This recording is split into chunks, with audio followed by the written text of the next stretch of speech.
Wow, it's another Thursday night. Here we go. Hello, and a massive welcome Amazing. to anyone who's joining us here tonight. It's great that you are on this Zoom. You've got so many more choices now on a Thursday evening than when we started this back in early April. You could be on the train or on a plane or, no, maybe not, or in a cinema theatre. Maybe not. Maybe not. Not for a okay, while. there are some more choices. Yeah. The local pub has opened its doors slightly. They're now serving fish and chips, whereas before they were only serving beer for about a couple of hours a day. That's true. So hello to anyone who's not been here before. My name is Judy Reith, and I work as a coach. I work a lot with mums and dads, actually, helping them to have a better relationship with their children. So therefore, I am obviously a perfect mother. Not. And I am also a coach, but I was once an advertising man for many, many years and became in Act 3 about age 50. I retrained as a coach. So I've been working with people who lead things and run things. How old are you now? I'm 65 now. And how old are you? I am... I've forgotten. No, I haven't. I'm 59, 60 this year. It's quite nice to forget. Yes, it's a bit of a big one later in the year. So, what are we doing tonight while they're here? We're talking about transition and fear and loss. And it seems a bit cheerful, but it's all based around our book, which is called Act 3, The Art of Growing Older. There it is.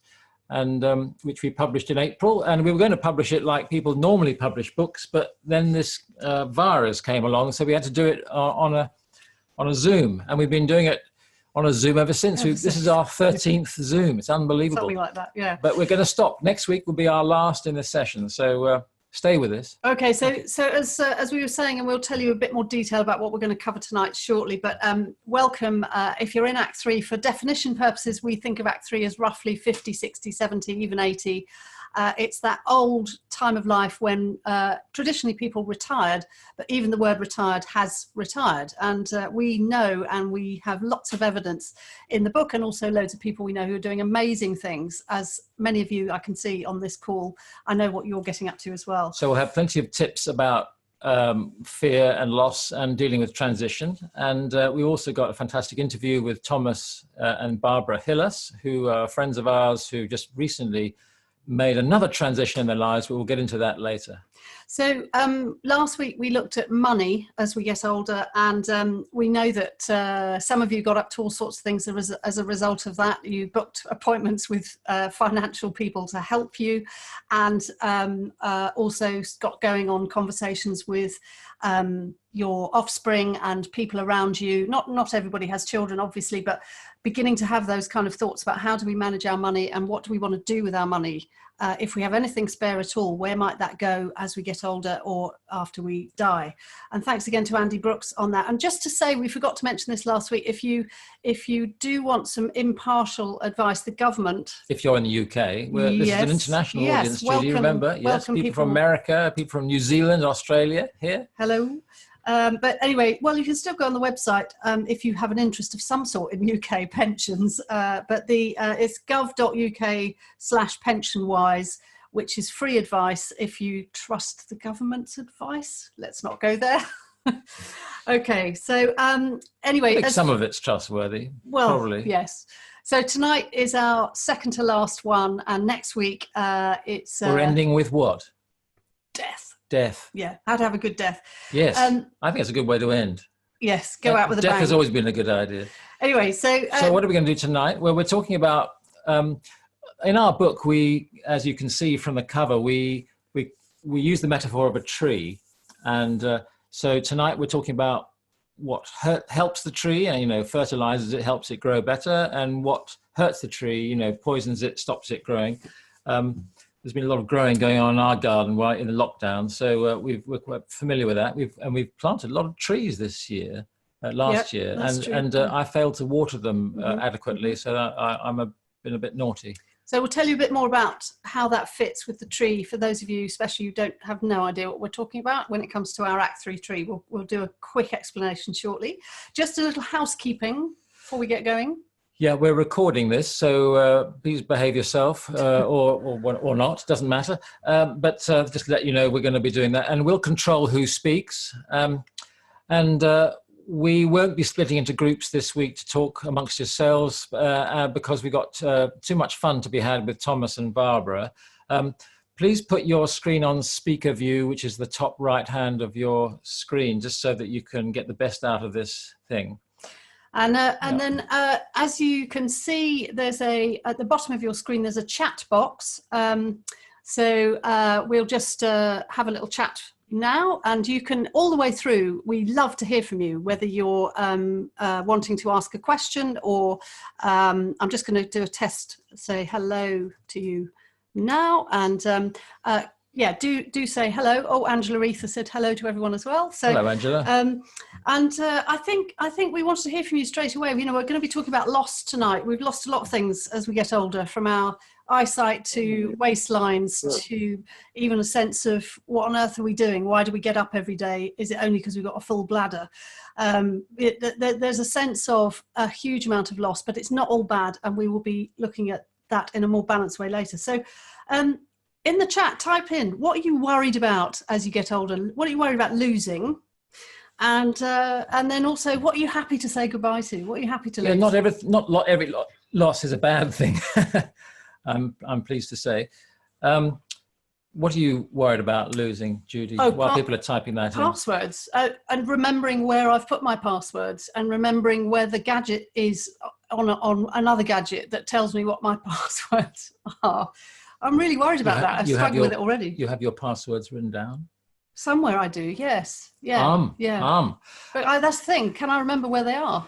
What are you worried about? I'm worried about the day when I won't be able to ride my bike anymore. That's going to be a bad day. It hasn't happened yet. And I was on my bike yesterday, so that's good. So, yeah, so Peter's saying loss of independence. I think it's Patricia saying that. Health. Health is coming up. Yes, yeah, it's a big thing. Thomas is saying remembering. I guess that's mobility, health again. Oh, good morning from the Kiwis. Hello, Kiwis. So, what are you happy to lose, Judy? Well, FOMO. What you're happy to lose? Yeah. Well, FOMO, and I think you hope you know what that means. Fear of missing out. So I think the kind of person I am, I'm often thinking, oh, I could be doing this or this or this or this or this. And actually, I'm quite happy. Lockdown has taught me a good lesson on that, actually, that there's just so few choices compared to normal life. So I'm quite happy to lose that sense of fear of missing out. And I'm happy to have lost the commute from Cambridge to London and to work on the train, which was, I mean, it's a great train service, and, you know, got nothing to criticize about that. But just being on the train all the time, I don't want to be doing that anymore. So that's great to lose that.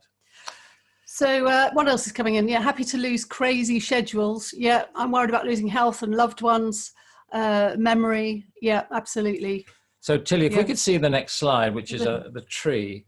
So we're just going to give you a quick reminder. As I said, in our book, we use this metaphor of the tree. And if you forget everything, this is the kind of trying to bring it back to our crusty memories, age 65, of if you think of your whole life as a tree, the most crucial part, we think, is the roots. Your attitude, your purpose, your values, and your key relationships. They sustain the whole of your tree, your life. The health is the trunk. And if you zoom out, thank you, Tilly, up to the branches, the branches are the outputs, the things we visibly see in our world, in our lives: home, money, work, play, friends, our involvement in the world. And we talked about a few weeks ago, Black Lives Matter and ecological things.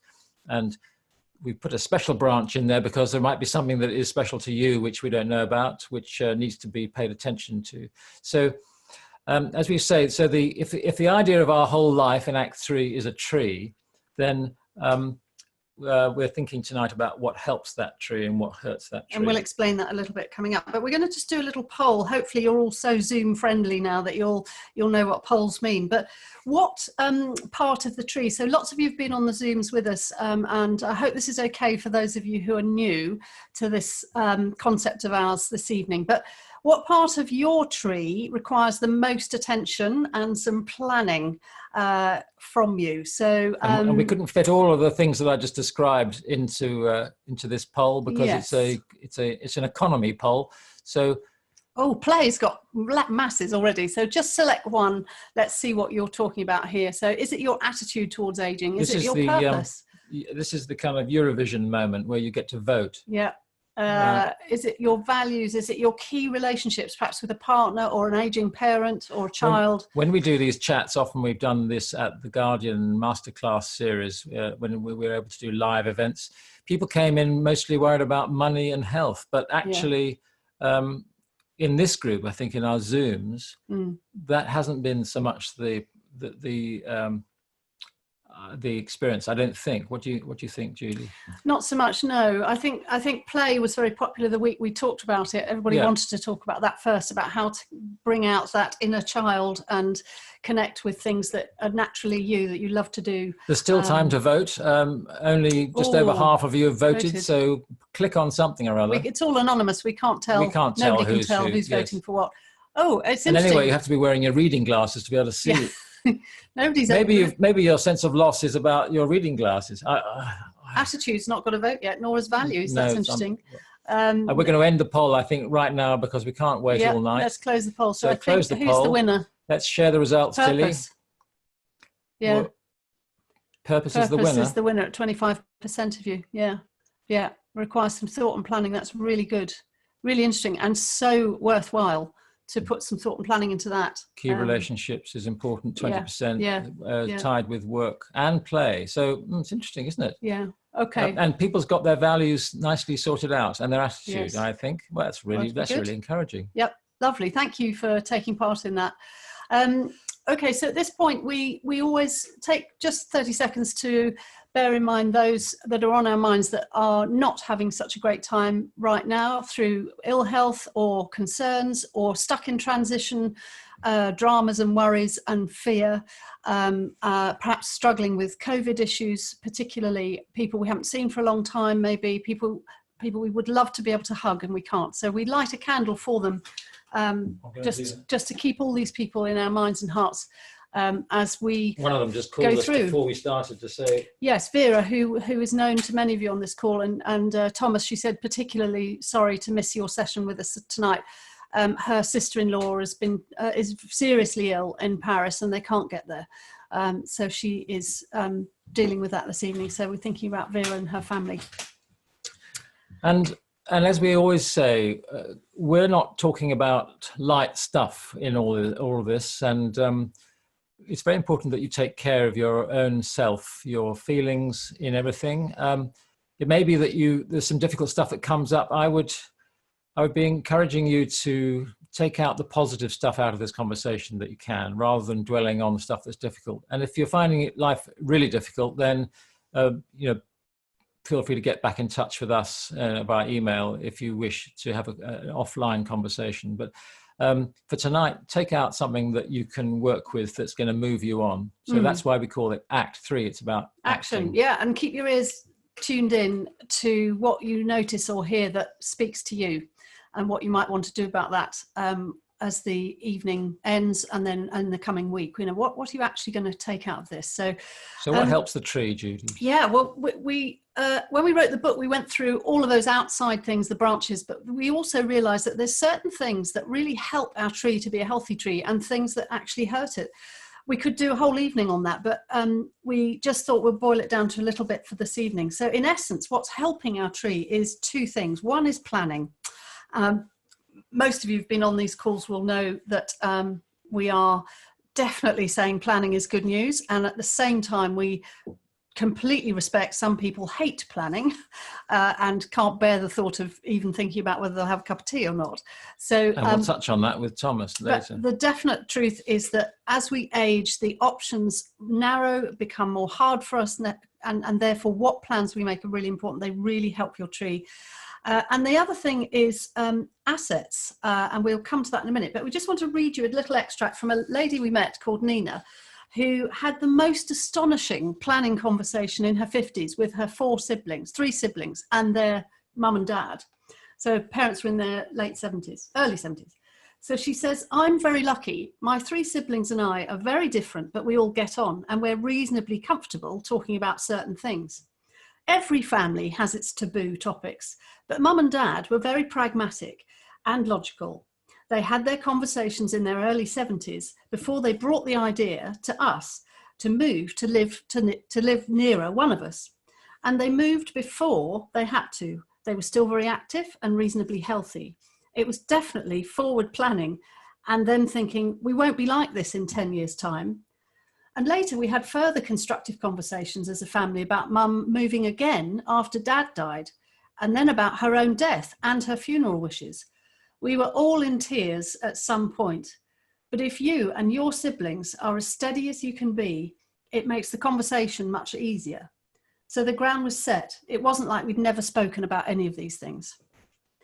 So, and later on, she goes on to talk about the most astonishing conversation they had with their mum about how she was going to have her funeral and how her wishes were to be met. And it was very uncomfortable, but really helpful. And they all stuck through till the end. So that's one of our big themes. Planning is a really important part of this life stage.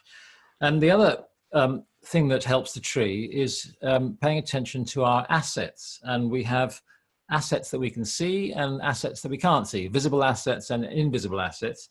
And I'll just whiz through, we will just whiz through some of the visible assets, for example, are the right type of housing to grow old in, thinking about your money, which we did on our Zoom last week.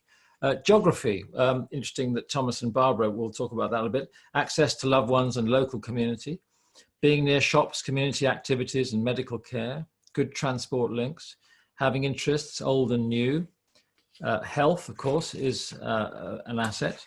And then there's the things that you can't see. And some of those are also in the tree. So yes, you know, we're flinging a lot of big words at you now, but certainly your attitude, your purpose, your values, and how you're managing your key relationships. Again, health is in there because it's an internal thing. It's a mental thing as well, obviously. Your own sense of confidence in yourself. That feeling of being connected to a community or to friends or to a group where you have a shared interest. For many, it's spirituality or a religion can also give them a sense of strength in their tree, a sense of belonging, that I am here, I have value in my own right. The skills that you've acquired, you have so many years of experience and wisdom that has come your way because you have been alive to this point, that you've got for sharing and giving back down the supply chain to the younger generation. And with that comes history and knowledge as well. So lots and lots of internal things and external things that really help you have a healthy Act 3 tree. And then we come to the things that hurt the tree. One of the big ones is, of course, fear. Fear really gets in the way of life, I think. And in Act 3, it can grow. Let's just have a look at this next slide, Tilly. There's a quote from the book, which is James Hollis' Finding Meaning in the Second Half of Life. As scary as living can be, stop and think about how you will feel if on your deathbed you look back on your life and conclude you never really showed up because you were afraid. And I love that, you never really showed up. There's a kind of tells me, it says to me, I've got to be visible. I've got to keep sort of present and relevant to what's going on around me. So thank you for that slide, Tilly. So in Act 3, fear can be in danger of overtaking us if we focus on fear, particularly. And so, and some people get more fear-filled as they get on, and some people shed some fear, I think. I'd be interested to know what you think about that. Sometimes, you might be fearful that you might be drinking too much, for example, or you might just go, actually, the amount that I drink is not something to worry about. There are more important things to worry about, or whatever. It could be that as we're older, we're more mature, we're able to shed some fears that we had when we were younger. And just on catastrophizing as well, when fear gets out of control and it becomes panic. There was a really great interview I heard the other day with Matthew Said, the writer and journalist, who used to be the ping pong champion. I'm sure many of you know about him as well. And he has written a book about this kind of stuff. And he said that one of the big fears that plays into the minds of Olympians or sports people just before they go out to play their game is this massive fear that can get really out of hand about, I must win this game, or else I'll lose my sponsorship, then I'll lose my house, then my mum and dad won't speak to me, my wife will leave me, or my husband, that actually it just goes bang, because they're pumped up with adrenaline. They know they've got to win this game, and suddenly it's as if all of their world has collapsed. And that's exactly what happened to him when he walked into the room to play at the Sydney Olympics. And his coach said, the next half hour will determine the rest of your life. And in saying that, poor Matthew Syed completely lost his bottle. He could not play, and he absolutely bombed it. It was just appalling, poor chap. And he tells the story really, really well. And my goodness, he's picked himself up magnificently since then. And it certainly did change his life, but not in the way way that his coach had intended. So yeah. So we'd love to know how you manage fear. Everybody has their own version of what fear feels like to them, and it's obviously on a sliding scale. We were talking about what makes people cautious, what makes you frightened and fearful. It's a perspective thing. What's as the well. difference between caution and fear? But Interesting. just a few quick tips. Obviously, acknowledging it is massively significant. To say it out loud, I'm feeling really frightened about this. And I was remembering early on in lockdown, I was actually quite frightened of catching COVID. I'm an asthmatic, and I was frightened that might happen to me. I'm not as frightened anymore. Maybe that's just I've got used to it. So when you go out and about, are you fearful now? No, I'm sensible and cautious now. But it was at the time, 2 months ago. But if someone sneezed over you in Sainsbury's, what would you be thinking? I would think, oh shit, whoops. Yes, I'd think, blow, somebody sneezed, and I would probably wash very carefully when I got in. That kind of thing. So I don't know if you can stay at a heightened sense of fear for weeks and weeks on end. I don't think you can, actually. And then there's loss. Some fears come from recognizing what we've lost as we age. And there are so many things to lose. Tilly, could we have this next slide? This is a somewhat tongue-in-cheek slide. The list of things that we can lose at our stage of life is just huge. Well, this came from asking people when we were writing the book. Yeah. And, there's all kinds of stuff. One of the things that really winds me up is not being able to read the writing on the shampoo bottle in the shower because I'm not wearing my reading glasses by definition in the shower. I mean, why do they write everything so tiny? So I can't tell the difference between the shampoo, all these different bottles. I live in a house full of women. There's an awful lot of bottles to work your way through. Anyway, that's a loss of. But that is a lot. If you're nodding your head to even half of these things, that is quite a lot to have swimming around in your head and in your heart, thinking, it's all downhill from here, isn't it? But yet, learning to live with loss is part of maturity, and in a sense. It's part of growing up, because a child, if you take its thing away, its toy away, the loss is, cataclysmic. Whereas as adults and mature people, we learn how to deal with loss a bit better. So, and it's maybe joined to next week's topic, which is learning the fact that we're going to die and dealing with that loss. Ultimate loss. Ultimately, yeah. So I think what can help with this as well is perspective and also some gratitude. We pinched this from Dennis Healy. Do you remember him? Him with the great eyebrows. And he and his wife used to stand outside in the garden sometimes and just look at one another and say AWL, which stood for Aren't We Lucky? And that wasn't a kind of braggy thing or anything like that. And people who don't want to say it to somebody else can say AIL, aren't I lucky? When you need to remember, actually, yes, compared to this or this or this, there is things that are all right. Maybe not perfect. There is no perfect, but what can we say AIL about? And I think obviously your dementia, loss of memory. Some of you have already put that on the chat tonight, that is a real fear and a worry. My mum died after living with Alzheimer's for 8 years. And what helped? What helped with that, because it was awful, was reading Oliver James, the psychologist, wrote a book called Contented Dementia. And just very quickly, the 3 things were: don't ask any questions. So don't say, oh, what did you have for lunch? No, because it's too confusing. And they know also there's a sense in which I should know the answer to this and I don't, and that can be quite distressing. Staying with their agenda. So if they're saying, oh, I'm going to Spain this afternoon, then, oh, lovely. I wonder what the weather will be doing in Spain. And then the third one was just keeping away from arguments and contradictions, like, what do you mean you don't want custard? You love custard. You've always loved custard. You know, so those three things were incredibly helpful in managing mum's mental collapse through dementia. So a strategy around loss is pretty important. So I think it's time to introduce Thomas and Barbara. Yes, so some of that is to do with transition. So I think we should get them in. We're just going to read a quick introduction about who are these people. Because you need to know who they are. Barbara works for HM Revenue and Customs, where she's a mental health first aider and the chair of the Mental Health Network for all 60,000 staff of HMRC through the UK. That's a huge thing, gosh. That, she says, especially during the pandemic, is a lot of work. She's also a qualified homeopath and just entering Act 3, whereas... So Thomas is a coach and a counsellor born 70 years ago into a large Catholic family in the Northeast. And at the age of 11, he left home to train as a Catholic priest, working chiefly in Muslim countries of North Africa until 1996, when at the age of 47, he left the priesthood, the Catholic Church, and religion in general. Thomas says, the big transition of my life began by being a bloke with no role, no collar, no money, no home, no nothing really, or so it felt at the time, and on the streets of London, which led to a serious mental breakdown and time in psychiatric hospitals. So he recovered, and he's since spent his time helping others with life's big questions, answers, and difficulties. And he's helped many, many people handle transitions. He's a teacher of the Enneagram, which he describes as a profoundly useful model for helping people in their transition from old ways of being to the life they are meant to live.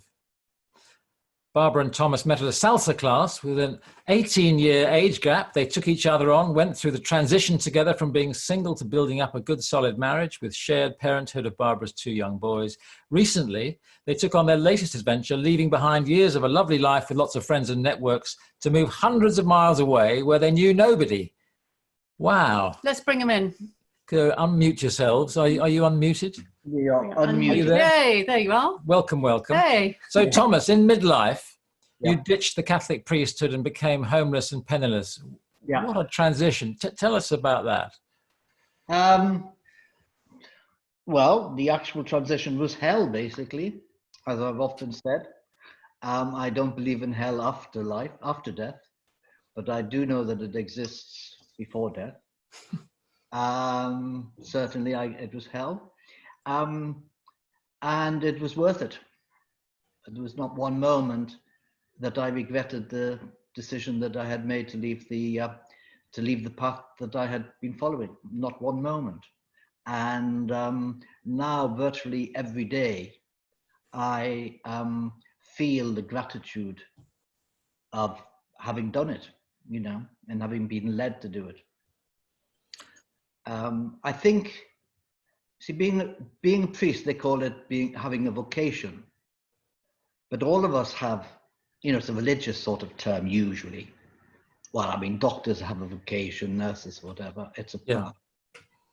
And it's a fabulous path. These are lovely paths, fabulous. They are recognized. They are valued by society. If you're a religious person, which I'm not, there's a God that you are being called by.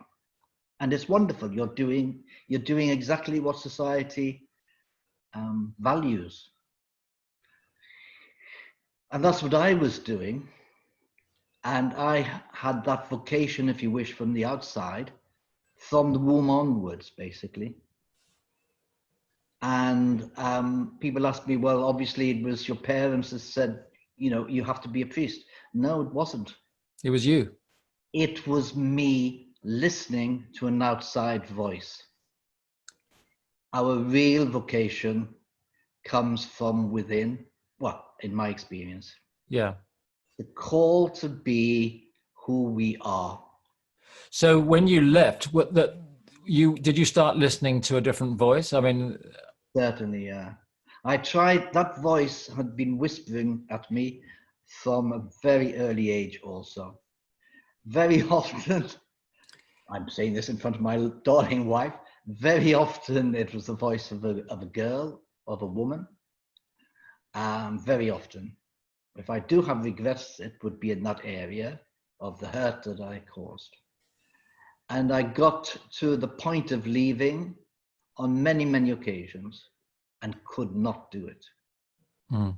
I then did my psychotherapy training of 4 years in psychosynthesis in London. And through that, with the help of that, I discovered myself, that deep part. And my mother, she brought us up, or she certainly brought me up on, to thine own self be true. She thought she was quoting Jesus, and I found later it was somebody in Shakespeare's work. Yes. To thine own self be true. And with the help of psychosynthesis, I discovered that self within me that had been knocking at my door and I hadn't dared open. So how did you navigate that change from being in that extraordinary kind of self-contained system, I would think, into something where there was completely free form?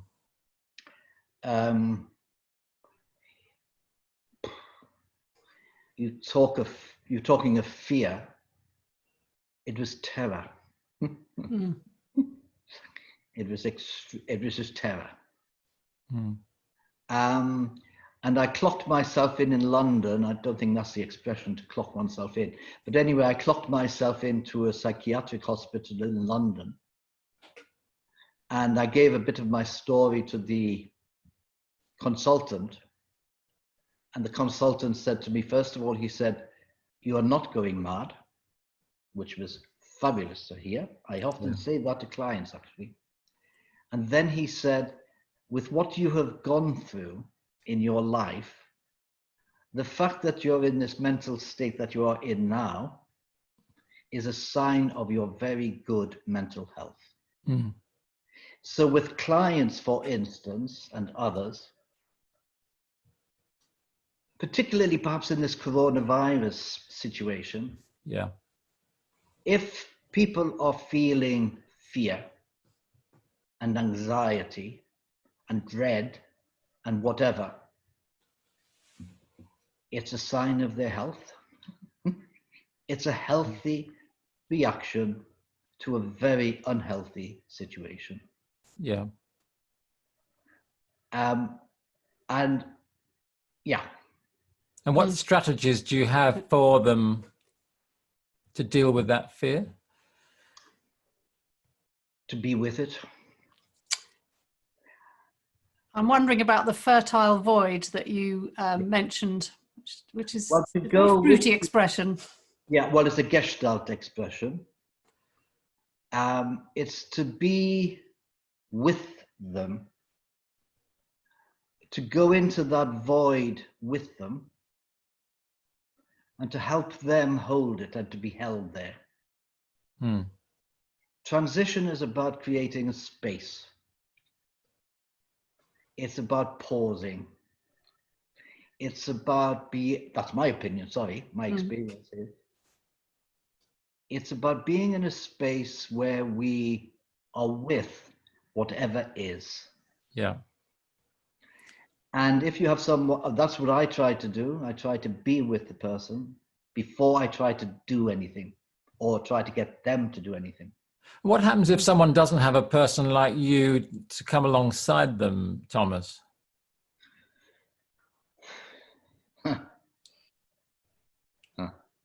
For 40 odd years, I looked for that person myself. Yeah. I often say today, when I have a kid of 17, 18-year-old in front of me, and I'm not being boastful anything here, I'm just stating a fact. And I'd say to myself, my God, I wish I'd had me then at his age.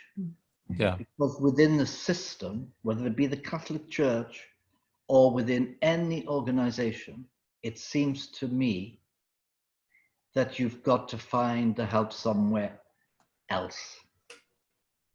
And I fear, you see, the kids today, you know, you look at the mental health catastrophe today, particularly with coronavirus. I think somewhere along the line, I would like to say to them, obviously some are psychotic, some of them are seriously mentally damaged, obviously, and need professional psychiatric help. But to many of them, I would like to say, look, your reaction in this situation is healthy. Mm-hmm. Mm-hmm. Yeah. It's not you that's mentally unhealthy. It's the situation. Yeah. Yes, yeah, that's true. So Barbara, let's bring you in. What did you make of, I want to ask you this, what did you make of Thomas when you first met him at a salsa class? Well, apart from standing on my foot, he had a lot of life in him, and it's just so much life in his eyes, which I found really magnetic, really, I suppose. So salsa dancing wasn't quite his thing, but his personality won me over. And tell us about this. You know, you're just into Act 3. Do you mind telling people your ages, you guys? I think we sort of mentioned it, but I'm 52 and Thomas is 70. Yeah. So, and you have left the cosy familiarity of a community in Cambridgeshire and have gone to the West Wales. You know, you've gone way over to the other side of the country where it's our understanding you don't know anybody. You're making new routes there. How is that? You know, it's adventurous. Talk about transition. I know. Well, we like to do things slightly differently to everybody else. Well, not because it's different. It's the sort of thing we do. Yeah. I mean, to get married at my age, in an 18-year gap between us, with my history, when we introduced ourselves to the salsa at St. Paul's in Cambridge, I introduced myself as the next Catholic priest, and she introduced herself as a single mom. And then we take each other. It's the sort of thing we do. It's just crazy, really. But that's where we get our life from. But also, my mother had just died beginning of last year, and she was the last of the 4 parents to go, and it just sort of felt that it was a new beginning of something different. Oh, yeah. So that sort of spurred me on. But we'd been coming down to this area of South Wales regularly for about 8 years. And every time we were just driving up to the place that we love, which is Larne, every time we were sort of heading towards there, it just felt like we were coming home, and we both felt it.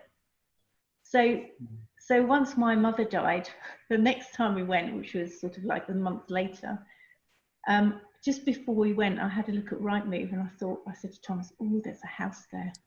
Oh, should we just have a look?" Fatal, yes. Yeah. That's it, really, wasn't it?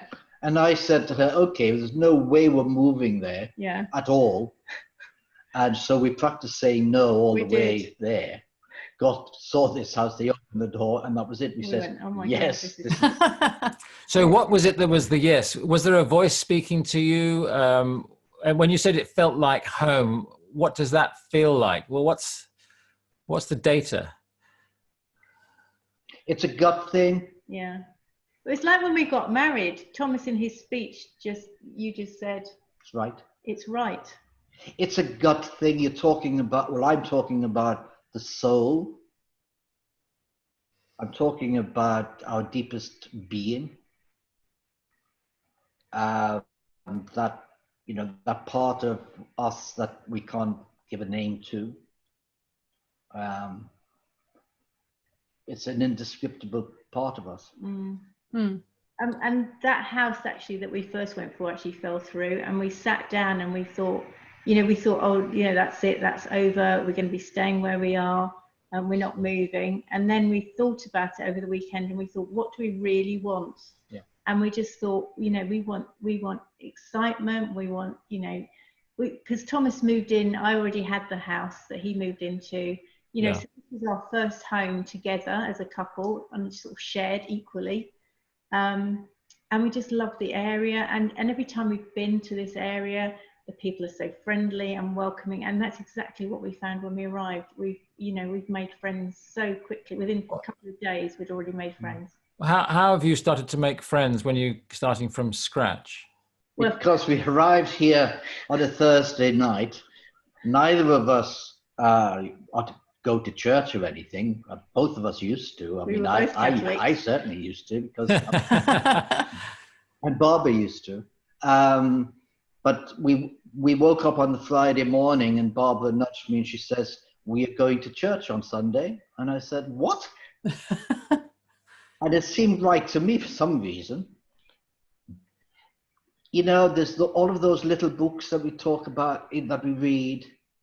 The purpose in life is within us. We don't have to go outside to look for it. It's within. That's very interesting in the context of tonight. You know, purpose got 25% on the vote, didn't it? When we talked about purpose before, it was recognizing that more than any other time in our life, it starts to really speak up in Act 3, because we know time is not really on our side in the same way. And if time runs out and you get to the end and you think, I didn't really live life, I didn't show up. Yeah. What a desperate thought that would be. So I'm interested in, because I'm conscious of the clock, and I'm sure just to encourage anyone who's got questions for Thomas, Barbara, ask comments, reflections on any of the things we've looked at tonight, whether it's fear, whether it's loss, or whether it's transition. Please stick them in the chat. But I'm also interested that you call yourself a slow coach, Thomas, which I feel is a kind of way for me, it's like blending counselling, which is often a long and slow, needs to be long and slow, and coaching, which tends to come in sometimes when a lot of counselling and therapy has done its deeper work. As you know, our thing here is that it's really important to plan as we get older. We talked about it earlier tonight. And your thing seems to me, wait and see what this is all about. Just see what comes up. So we were wondering, how do you reconcile the need to get more planning as we get older, but also that need to just be patient and sit and wait?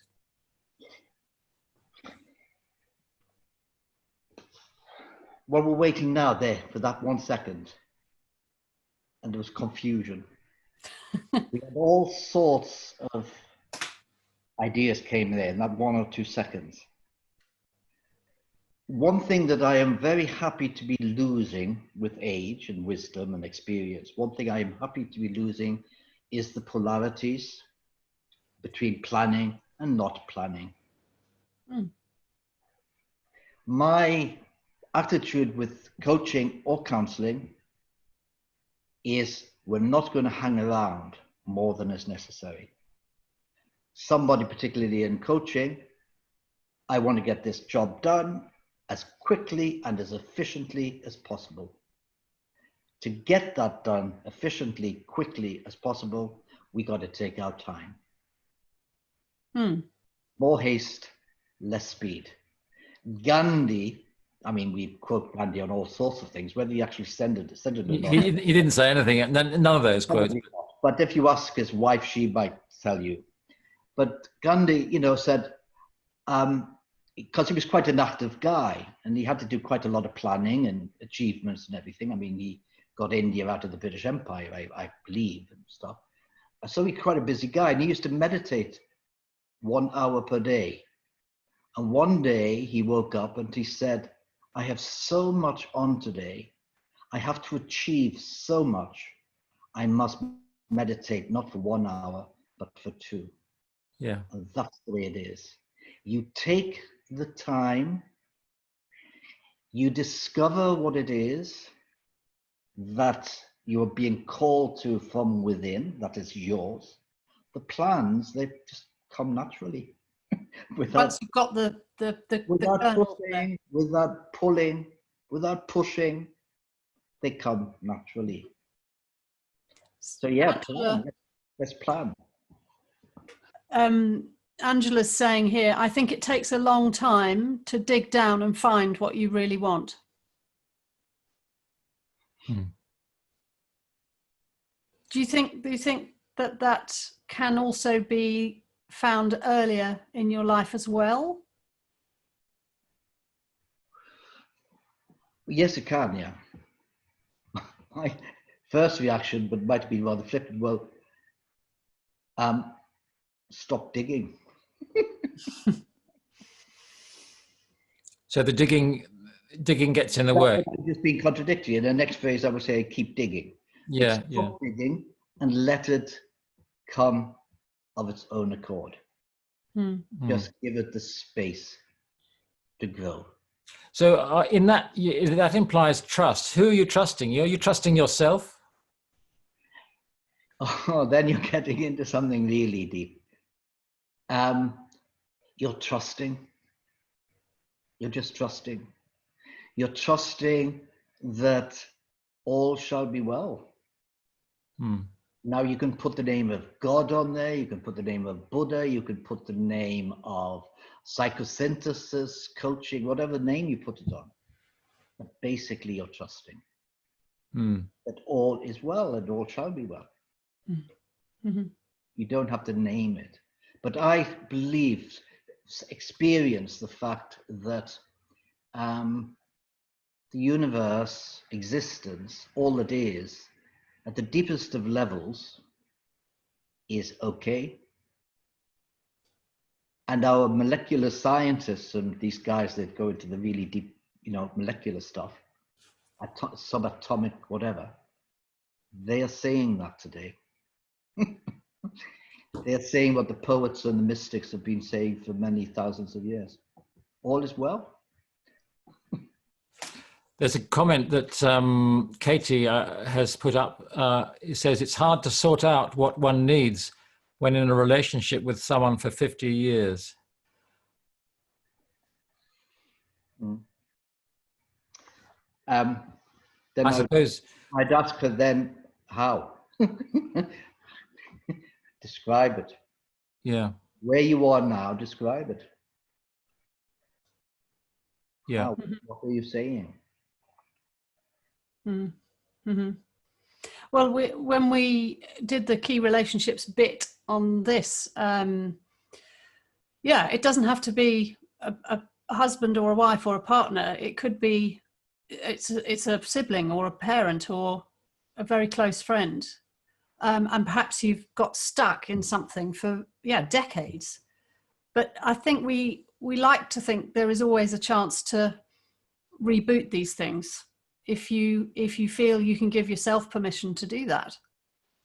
And it's also true, I think, possibly, if you've been doing something for 50 years, we're kidding ourselves if we think we can go back to the beginning and have it all over as if nothing had ever happened. We bring with us everything, 50 years worth of and more of stuff. So, but my feeling is something is better than nothing, so it's worth trying to find a little bit of what one needs, even though I don't know what the context of that questioner is in, but you don't have to. You're not looking for a miracle to change the whole lot in one wave of the magic wand. It's incredibly difficult to be in that situation. Yeah, I can sense the anguish in there. Yeah, the pain, the fear, the anger, the whatever, deep feelings. I get that. Yeah. I get that. But there is an answer somewhere. And the answer, you say, starts with owning up to what is. Yeah. And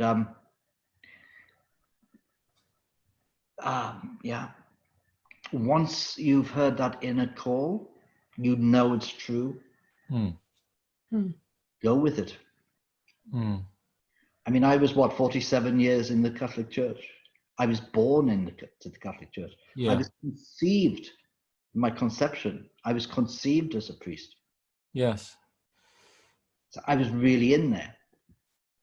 But there came a point where the universe or whatever, that mysterious divine spark,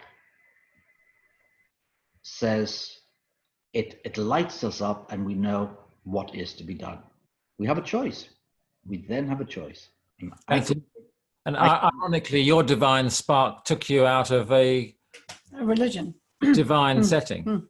Yeah. People ask me, well, why did you leave? I say, well, I could give 1,000,001 reasons. First of all, I didn't agree with the whole ideology of the church. I loved my job. I was very popular, very successful in all of the brackets and everything you want to put on it, apart from with the church authorities who really couldn't stand my guts. But, otherwise, but it wasn't my path. No. Yeah. It was wrong. Yeah. You have a choice, and it costs. Barbara, I just want to bring you in again. What's it like being married to someone like Thomas? A challenge. I think, Barbara, you're someone who's up for an adventure, aren't you? I am. Yes. Yeah. I mean, and seriously, taking on somebody with mental health issues, especially when I first met him and he was not in a good place, that was immensely challenging because I've never been with somebody with mental health issues before. So realistically, that was huge, and it took me a long time to learn. But actually, that's why I've done all this mental health stuff. I use Thomas as my example, and he knows it. So I said this is why I got into this. Yeah. And you're now looking after the mental health for 60,000 people who work for HMRC. There's two of us who we co-chair. It's called the Mental Health Network. So there's HR working at the top, all their strategic planning and all this sort of stuff. But I work from the sort of office space and up. So I go visiting offices. I speak to people on the ground, and if there are issues, I will raise them with as high as I go. Yeah. And I'm guessing there's a lot on your plate right now with everybody working remotely. And oh yeah, but we have one of these companies who deal with the counselling outsourced. Yeah. And they've produced a lot of COVID-19 special training to help with mental health issues, anxiety, just the basic of isolation, working at home, and there's even one on how to stay active. So they get you to cycle from your chair that you're sitting on. So there's a lot of really good. I've run 4 sets of workshops, so that's 28 workshops I've put on, and for each of them they've almost all been full, up to 250 people on each of them. So that's a lot of people, and I'm still getting requests for more courses. Amazing. Yeah. That's amazing. Oh, good. Well, good for you. I haven't got much time, but Adrian, Judy has just asked Barbara, what's it like being married to me? Now you've got to ask me, what's it like being married to Barbara? Go on then. And the answer is? Keep him young. That's what the answer is. No, I do. If it wasn't for me, he'd be still living in a bungalow. He wouldn't be doing stairs. He can do stairs without holding onto the banister now. Hey. And walking up with a cup of tea without spilling it. So, I mean, huge steps. My word. No, so being with her is somebody that accepts the adventure as well. Yeah. We've had some lovely comments coming in. Lawrence says, it was only when Thomas taught me to pause and to breathe and give myself space that I finally discovered my purpose. And everything I'd spent life telling everyone I didn't want was actually everything I did want. Only through pausing my frantic search for meaning did I find peace. So there's a theme coming. And somebody else from New Zealand, Steph, says, sometimes you need to stop your frenetic pace, which of course, maybe it'd be good to hear in the chat. What are the habits of lockdown you're going to take out of lockdown? The good things. The good things of lockdown. What are you going to take on as we are coming out? And doing less, saying no, that FOMO thing I talked about, Because Steph says that when you stop that crazy noise, that white noise we have in our head all the time, then there's more chance to hear what are we being called to. Maybe for some people that idea of a calling is a bit of a loaded expression. I'm trying to think of a better one or a more. Whatever. We understand. This pandemic, I mean, people are saying it. This pandemic is, I mean, it is a call. This is a massive transition from what was a whole way of being, a whole way of living and working, which will never, ever come back. Yeah. And we don't know what the next step is. We have no idea. We cannot plan. We can plan to open the pubs. He can tell us to go out to the pub and drink to the health of all of the 60,000 people that died. He can do all of that. He can plan all, but it doesn't actually. So I think this is the opportunity for us to be with it, to really pause in this fertile void, in this void that we are experiencing, and to listen deeply to our individual souls and to the souls of the community and the global community. And see what emerges. And I can hear some of the stuff that's emerging are things like, which coming from a deep place, words like compassion. Lovely. A more compassionate world. Greener world. These are coming, and these are coming from the deepest soul of our society, really. It's global. And I think we need to hold those beautiful words you're saying there, Thomas, because I also think there's going to be grief about saying goodbye to lockdown in the same way as we were experiencing grief when we went into lockdown. There'll be great things we miss. And I think we have to sit with these difficult feelings and these beautiful feelings, just sit. And for somebody like me, I have to really tell myself to do that because I'm all in my head, as you know me well. Okay, so I'm conscious of the clock. We could carry on for another couple of hours with this. Yes. And we're really, really grateful. Thank you so much, Barbara and Thomas. We want to know what the action is that's coming out of this for people. Please type it in the chat. Brilliant guests, people are saying. Any action that you plan to take, just stick it in the chat, just so we capture that. That'd be great. Perhaps the action is no action. Here's an action that you might want to do. You can go online and buy this. It's available at Waterstones. It's available at the Evil Amazon. Our friends in Australia and New Zealand and America can even get it. It's actually published in the UK, but you can get it wherever you are. And if you can't get hold of it, email me and I will arrange one to come to you. And thank you for those of you who've been telling us what you're getting out of it. We didn't write it just to have a bit of a laugh. We did it to make it helpful. And if it's helping, please let us know. And